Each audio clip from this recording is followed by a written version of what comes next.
Assalamualaikum warahmatullahi wabarakatuh. Bagaimana kabar-kabar teman semua? Semoga hari ini baik-baik saja dan semoga diberi kesehatan selalu. Kami dari kelompok 12 izinkan kami untuk mempresentasikan kelompok kami yang berjudul keterampilan menulis. Tetapi sebelum itu, izinkan kami juga untuk memperkenalkan kelompok kami terlebih dahulu. Yang pertama ada Suci Rahmadani dengan NIM 016, lalu ada Susilawati dengan NIM 010, lalu ada Syifa Musarofah dengan NIM 011, ada Mutiara dengan NIM 015, dan ada Muhammad Zazid Bersais dengan NIM 027. Baik, langsung saja ke materi pertama, yaitu bernada akrab yang akan dibacakan oleh Syifa Musarofah. Ini saya akan menjelaskan materi mengenai tulisan bernada akrab. Pengertian tulisan bernada akrab. Tulisan bernada akrab lebih mengarah tulisan pribadi. Menurut Tarigan dalam Sinaga 2020, tulisan pribadi adalah bentuk tulisan yang memberikan sesuatu yang paling menyenangkan dalam penjelajahan diri pribadi sang penulis. Dengan catatan atau laporan pribadi yang tertulis, kita dapat menangkap kembali atau merekam secara tepat apa-apa yang telah kita rasakan atau alami di masa lalu. Tulisan bernada akrab menurut Ria dan Husniyatul 2018 adalah suatu bentuk tulisan yang memberikan sesuatu yang paling menyenangkan diri pribadi. Hanya catatan atau laporan pribadi yang terbuka yang dapat menangkap kembali atau merekam secara tepat kejadian-kejadian yang dirasakan atau dialami pada masa yang telah dilewati.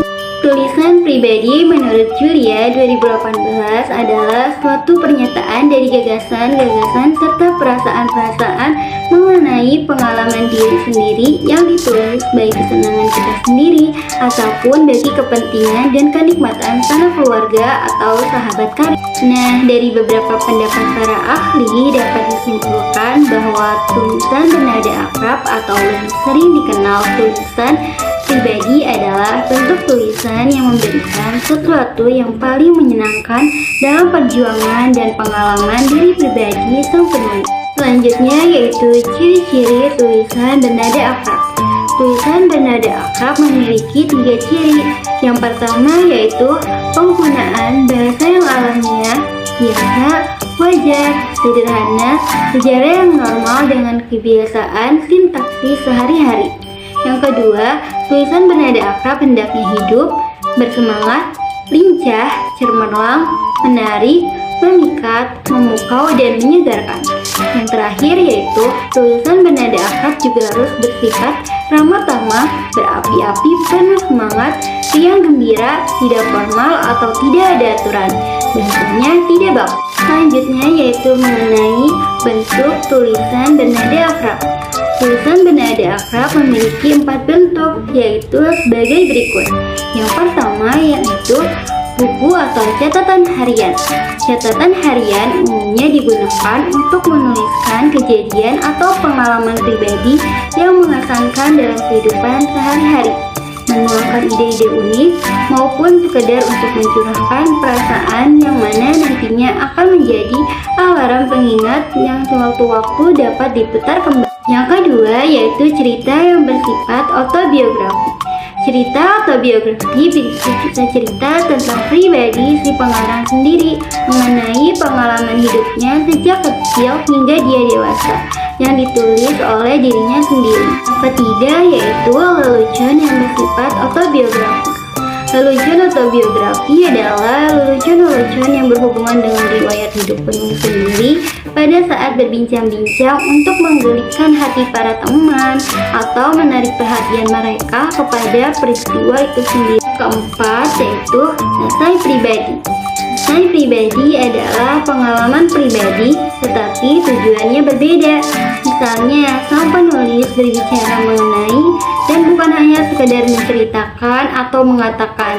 Contohnya, saya akan menceritakan kepada saudara hidup saya dan pandangan saya tentang hidup. Oke, itu aja yang dapat saya sampaikan mengenai materi tulisan bernada akrab. Selanjutnya, saya kembalikan kepada moderator. Baik, selanjutnya saya akan menjelaskan materi mengenai tulisan bernada penerangan. Tulisan bernada penerangan ini bersifat informatif. Bernada memberi penerangan kepada orang lain Nada informasi ini biasanya menghasilkan tulisan yang bersifat deskriptif, melukiskan, ataupun memberikan. Memberikan sesuatu berarti melukiskannya tanpa menambah ataupun mengurangi keadaan yang sebenarnya tentang sesuatu yang dilukiskan tersebut, sehingga pembaca seakan-akan melihat, merasakan, memahami dengan sebaik-baiknya objek atau mengalami langsung objek tersebut. Selanjutnya mengenai ciri-ciri tulisan bernada penerangan. Terdapat 3 ciri-ciri tulisan bernada penerangan, yaitu yang pertama, tulisan bernada informatif memiliki kalimat yang relatif sederhana, ringkas, namun dapat memberikan gambaran kepada pembaca. Yang kedua, gaya bahasa yang digunakan dalam tulisan bernada informatif tidak melulu harus bersifat formal. Dan yang ketiga, nada yang digunakan dalam jenis tulisan ini harus bersifat objektif dan menarik. Selanjutnya mengenai bentuk tulisan bernada penerangan. Ditinjau dari segi bentuknya, tulisan bernada penerangan dapat dibagi menjadi 2, yaitu yang pertama pemberian faktual atau factual description, dan yang kedua pemberian pribadi atau personal description. Yang pertama pemberian faktual. Pemberian faktual atau pemberian yang berdasarkan fakta-fakta yang sesungguhnya, beranggapan bahwa substansi-substansi material atau hakikat-hakikat kebendaan ada dalam keberadaan yang bebas dari yang melihatnya, atau beranggapan bahwa orang, tempat, binatang, bangunan, barang, dan pemandangan dapat dilukiskan atau diberikan secara tepat dan objektif. Pemberian faktual menuntut kita untuk menyajikan informasi secara jelas dan objektif. Untuk menjaga kualitas-kualitas ini dalam tulisan, maka sebaiknya kita selalu memperhatikan hal-hal yang berkaitan dengan organisasi atau susunan, gaya, dan nada. Yang kedua, pemberian pribadi atau personal description. Dalam pemberian pribadi, yang didasarkan pada responsi kita terhadap objek-objek, suasana, situasi, dan pribadi, kita berusaha membagikan pengalaman kita kepada para pembaca, agar dapat dinikmati bersama-sama, dengan harapan dapat menciptakannya kembali, dan dengan demikian menimbulkan responsi yang sama.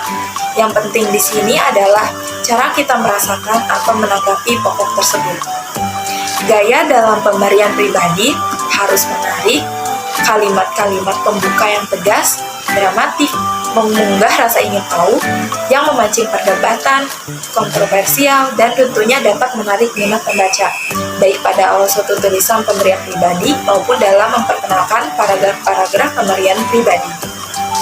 Nah, dari 2 bentuk tulisan bernada penerangan, terdapat perbedaan antara pemberian faktual dan pemberian pribadi, yaitu pemberian faktual bertujuan menyajikan informasi, sedangkan pemberian pribadi menyampaikan kesan. Pendekatan yang digunakan dalam pemberian faktual adalah objektif dan tidak memihak, sedangkan dalam pemberian pribadi adalah subjektif interpretatif. Dalam pemberian faktual, daya tarik terletak pada pengertian, sedangkan pada pemberian pribadi pada perasaan. Nada dalam pemberian faktual bersifat seadanya dan tidak terbelit-belit, sedangkan dalam pemberian pribadi bersifat emosional. Cakupan dalam pemberian faktual bersifat lengkap dan pasti, sedangkan dalam pemberian pribadi bersifat selektif. Bahasa dalam pemberian faktual sederhana dan jelas, sedangkan dalam pemberian pribadi kaya dan sugestif. Baiklah, materi selanjutnya yaitu tulisan bernada penjelasan. Pengertian tulisan bernada penjelasan, tulisan yang bernada penjelasan, the explanatory voice, biasanya disebut tulisan penyikapan, expository writing. Sebenarnya dapat dikatakan bahwa hampir semua yang kita tulis dapat diklarifikasikan sebagai tulisan informatif. Tulisan yang bernada memberikan penerangan. Di samping itu ada perbedaan di antara keduanya. Dalam proses penulisan penyikapan, penulis dapat memutuskan perhatiannya pada salah satu kutub yang ekstrim, yang paling objektif atau yang paling subjektif. Selain daripada yang telah dikemukakan di atas, perlu dipahami bahwa tulisan penyikapan berbeda dari bentuk-bentuk retorik lainnya dalam hal upaya memancing atau menarik response yang distintif. Setelah membaca narasi, para pembaca biasanya berkata atau berpikir Kami menikmati itu. Setelah membaca pemberian, membaca tulisan keyakinan persuasif, kami yakin akan hal itu, dan setelah membaca tulisan penjelasan atau peningkatan, kami mengerti atau memahami hal itu. Selanjutnya yaitu ciri-ciri tulisan bernada penjelasan. Nah, ciri-ciri tulisan bernada penjelasan itu ada dua. Yang pertama, tulisan ini menganalisis tulisan dengan nada penjelasan, akan berusaha menyikapkan atau menjelaskan inti dari kalimat tersebut. Yang kedua, memproses, menjelajah, menafsir, dan menilai inti dari sebuah kalimat. Selanjutnya, bentuk-bentuk tulisan bernada penjelasan. Berdasarkan bentuknya, tulisan penyikapan dibagi menjadi dua. Yang pertama ada klarifikasi. Klarifikasi pada dasarnya klarifikasi merupakan suatu prosedur penyaringan yang memudahkan penulis berusaha mengatasi suatu pokok pembicaraan yang luas dengan jalan membagi-bagi menjadi beberapa bagian. Walaupun acap kali juga hanya merupakan suatu bagian dari tulisan-tulisan penyikapan, namun klarifikasi dapat saja merupakan suatu bagian daripadanya. Dalam merencanakan skema klarifikasi, hendaklah diperhatikan saran-saran berikut ini. Yang pertama ada kita hendaklah mempunyai suatu dasar yang jelas untuk menetapkan kelas atau golongan. Yang kedua, kita haruslah dapat membagi kelas itu paling sedikit menjadi dua subkelas. Yang ketiga, kita haruslah menentukan subkelas-subkelas berdasarkan pokok permasalahan dan tujuan tulisan kita. Yang keempat, kita haruslah memasukkan atau mencangkup segala subkelas yang erat kaitannya dengan permasalahan. Sebagai contoh itu adalah sungguh menyedihkan bahwa banyak artikel yang mengklarifikasi bahasa-bahasa Batak dengan cara yang salah. Selanjutnya ada analisis. Analisis merupakan suatu proses membagi bahan bagian maksud-maksud penyikapan. Analisis tidak hanya sekedar membagi-bagi butir pokok menjadi bagian-bagian komponennya, tetapi menelaah serta menilai hubungan antar bagian-bagian tersebut. Seperti juga bentuk tulisan penyikapan lainnya. Analisis dapat merupakan suatu bentuk retorik tersendiri, atau dapat pula dipergunakan sebagai suatu teknik penulisan yang dipakai dalam bentuk-bentuk lain. Analisis sebagai suatu teknik perorganisasian dan teknik menulis dapat dibagi menjadi dua kategori utama. Ada analisis proses dan juga analisis butir. Baik, yang terakhir ada macam-macam tulisan bernada penjelasan. Nah, di macam-macam tulisan bernada penjelasan ini ada 5. Yang pertama ada sinonim, yang kedua ada ilustratif, yang ketiga ada negatif, yang keempat ada formal, dan yang terakhir ada perluasan. Untuk materi selanjutnya yaitu mengenai tulisan bernada mendebat. Nah, di sini seseorang yang menulis tulisan bernada mendebat dapat kita katakan sebagai tulisan bersifat meyakinkan atau bersifat persuasif, di mana si penulis ini tentu akan membuat si pembaca untuk meyakinkan pendapat yang ia tuangkannya. Nah, tulisan bernada mendebat ini terbagi menjadi 3. Ada tulisan persuasif.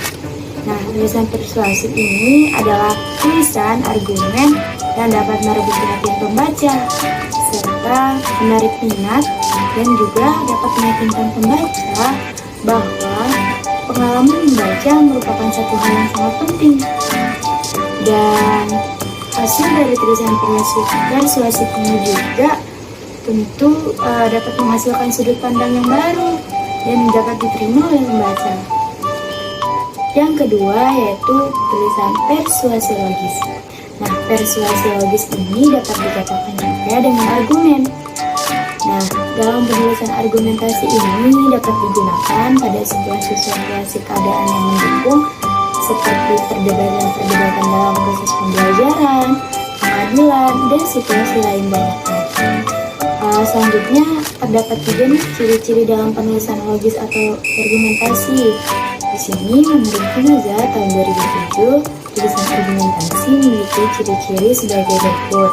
Yang pertama yaitu mengungkapkan alasan atau bantahan sedemikian rupa dengan tujuan mempengaruhi keyakinan si pembaca dalam tujuannya. Yang kedua, mengusahakan pemecahan suatu masalah. Yang ketiga yaitu mendiskusikan suatu persoalan tanpa perlu mencapai suatu penyelesaiannya. Nah, Selain ciri-ciri, ada juga nih bentuk penulisan logis atau argumentasi. Yang pertama yaitu induksi, dan yang kedua ada deduksi. Ketiga yaitu tulisan penalaran. Penalaran adalah proses berpikir yang logis dan sistematis atas fakta-fakta empiris yang dapat diobservasikan untuk memperoleh kesimpulan berupa pengetahuan. Nah, dengan demikian, penalaran ini merupakan kemampuan berpikir dengan menghubungkan bukti fakta petunjuk atau juga eviden atau segala sesuatu yang dianggap bahan bukti untuk menunjukkan kepada suatu kesimpulan permasalahan. Nah, ciri-ciri penulisan penalaran ini yang pertama yaitu berpikir secara luas dan logika, bersifat analistik atau proses menganalisa dengan logika ilmiah. Selain dari ciri-ciri tersebut, ada juga nih bentuknya. Yang pertama penalaran kekeliruan, yang kedua penalaran logis atau kekeliruan logis, yang ketiga yaitu penalaran kekeliruan emosional. Nah, sekian dari penjelasan pemaparan materi saya mengenai tulisan bentuk debat. Selanjutnya ada materi bernada kritik yang akan dibacakan oleh saya sendiri. Tulisan bernada kritik. Pengertian tulisan bernada mengkritik. Tulisan bernada kritik atau satir berbeda dengan penghinaan atau hate speech. Kritik atau satir adalah gaya bahasa untuk menyatakan sindiran terhadap suatu keadaan atau seseorang. Kritik atau satir biasanya disampaikan ke dalam bentuk ironi, sarkasme, dan parodi. Proses kritik yang dilakukan pembuat tulisan mempunyai beberapa tujuan, yaitu seperti mempengaruhi dan membujuk pemikiran masyarakat, melawan asumsi-asumsi umum, dan berupaya menciptakan perubahan. Pembuat tulisan akan memberikan kritik disertai fakta-fakta pendukungnya relevan, sehingga apa yang disampaikan dapat mempengaruhi dan membujuk pemikiran masyarakat. Kalimat kritik dapat berbentuk tanggapan atau alasan baik ataupun buruk. Ciri-ciri kalimat kritik juga biasanya mengungkapkan kekurangan atau kelemahan terhadap objek yang dikritik. Ciri-ciri tulisan bernada mengkritik, yaitu kritikan dapat diberikan pada pendapat, hasil karya, dan lain-lain. Kalimat kritikan berarti kalimat yang isinya pendapat yang disertai dengan alasan baik buruknya suatu hal. Dalam mengkritik haruslah dibedakan dari mengecam, memaki, atau menjelek-jelekan. Dalam mengkritik haruslah objektif, karena tujuan akhir dari mengkritik adalah agar pencipta karya tersebut dapat meningkatkan mutu dari produknya. Bahasa yang digunakan juga dalam mengkritik yaitu harus sopan dan santun. Berikut adalah ciri-ciri kritik, yaitu yang pertama bersifat menanggapi atau mengomentari karya orang lain. Lalu yang kedua menunjukkan kelebihan dan kekurangan. Yang ketiga memberi saran perbaikan. Dan yang keempat bertujuan menjembatani pemahaman pembaca atau apresiator atau apresian dengan karya sastra yang bersangkutan. Bentuk-bentuk tulisan bernada mengkritik. Bentuk kritik terbagi menjadi dua, yaitu kritikan langsung dan kritikan tidak langsung. Pertama, bentuk penyampaian langsung boleh dikatakan identik dengan cara penulisan watak tokoh yang bersifat uraian, telling, atau penjelasan ekspositori. Kedua, bentuk penyampaian tidak langsung, yaitu pesan itu hanya tersirat dalam cerita berpadu secara koherensif dengan unsur-unsur cerita yang lain. Berikut adalah penjelasan dari penyampaian secara langsung dan tidak langsung. Yang pertama, bentuk penyampaian kritik sosial secara langsung. Bentuk penyampaian kritik yang bersifat langsung adalah bentuk penyampaian kritik yang dilakukan dengan cara penulisan kritik yang bersifat uraian atau penjelasan. Dengan teknik uraian ini, pembaca tidak sulit menafsirkan pesan yang disampaikan pengarang melalui karyanya, karena pengarang secara langsung mendeskripsikan perwatakan tokoh-tokoh dan kritik-kritiknya, dan juga pesan atau kritik yang disampaikan kepada pembaca dilakukan secara lugas dan eksplisit. Lalu yang kedua, ada bentuk penyampaian kritik sosial secara tidak langsung. Bentuk penyampaian kritik secara tidak langsung dilakukan penulis dalam menyampaikan pesan dalam karyanya secara tidak langsung. Pesan ini hanya disampaikan secara tersirat dalam cerita berpadu, koherensif dengan unsur-unsur cerita lain. Pembaca harus menafsirkan sendiri apa maksud dari pengarang untuk memahami pesan yang ingin disampaikan pengarang. Bentuk penyampaian kritik tidak langsung dapat melalui bentuk-bentuk pengungkapan secara simbolik. Bentuk tersebut menggunakan bahasa konotasi yang memungkinkan pembaca susah untuk memahami pesan yang disampaikan penulis. Sekian presentasi dari kami. Kurang lebihnya mohon maaf. Wassalamualaikum warahmatullahi wabarakatuh.